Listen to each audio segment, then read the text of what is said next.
La plus grande bataille que tu mènes, c'est celle que tu ignores. Ces mots de Jung vont t'ouvrir les yeux.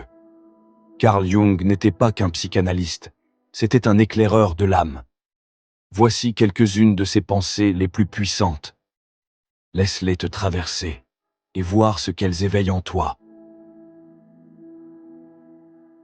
Nous passons la moitié de notre vie à escalader une échelle, et l'autre à réaliser que nous l'avions adossée au mauvais mur. Tout ce qui nous irrite chez les autres nous conduit à une meilleure connaissance de nous-mêmes.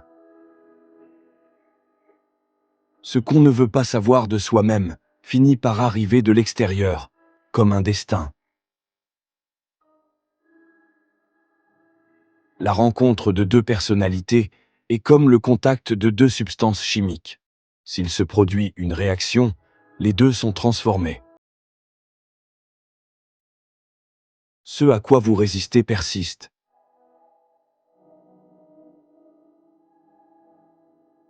La dépression est comme une femme vêtue de noir. Si elle arrive, ne la chassez pas.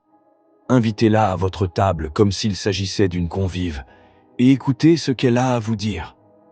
Un homme qui n'a pas traversé l'enfer de ses passions ne les a jamais surmontées. Pour guérir, il faut 3 conditions: la conscience, l'action et la persévérance. Le noyau de toute jalousie est un manque d'amour. Trouvez ce dont une personne a le plus peur, et vous saurez de quoi sera faite la prochaine étape de sa croissance. Les plus belles vérités du monde ne servent à rien tant que leur teneur n'est pas devenue, pour chacun, une expérience intérieure, personnelle et vécue.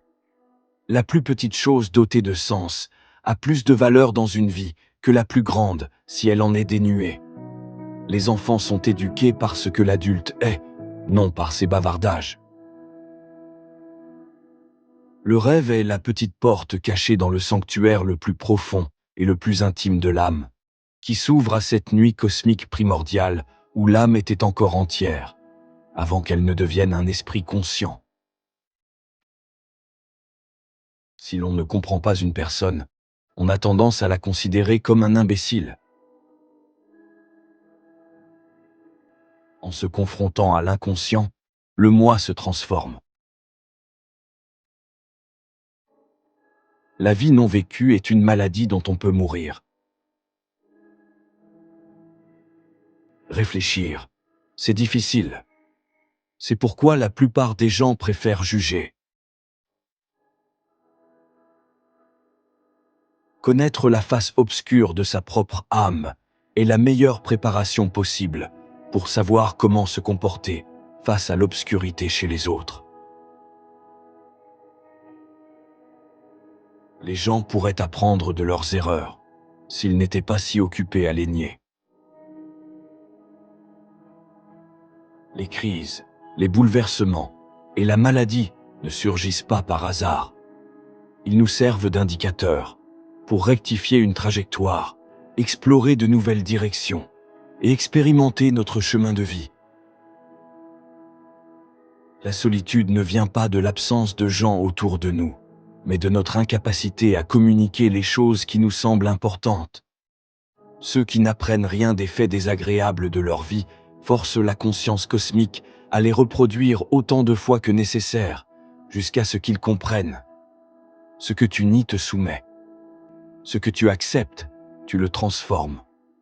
L'univers ne te regarde pas de l'extérieur. Celui qui regarde à l'extérieur rêve. Celui qui regarde à l'intérieur s'éveille. On ne peut voir la lumière sans l'ombre. On ne peut percevoir le silence sans le bruit. On ne peut atteindre la sagesse sans la folie. Là où l'amour règne, il n'y a pas de volonté de puissance. Et là où domine la puissance, l'amour fait défaut. L'un est l'ombre de l'autre. Ce n'est pas en regardant la lumière qu'on devient lumineux, mais en plongeant dans son obscurité. Mais ce travail est souvent désagréable, donc impopulaire. Tu veux un monde meilleur, plus fraternel, plus juste? Eh bien, commence à le créer. Ce qui t'en empêche, c'est souvent toi. et ce qu'il y a autour de toi. Fais-le avec ceux qui le veulent. Fais-le en petit, et il grandira. Changer, c'est à la fois naître et mourir. En chacun de nous existe un autre être que nous ne connaissons pas. Il nous parle à travers les rêves et nous fait savoir qu'il nous voit bien différemment de ce que nous croyons être. Celui qui regarde l'extérieur rêve. Celui qui regarde l'intérieur s'éveille. Si tu retiens celui qui s'éloigne, tu pourrais bloquer le chemin de celui qui veut se rapprocher.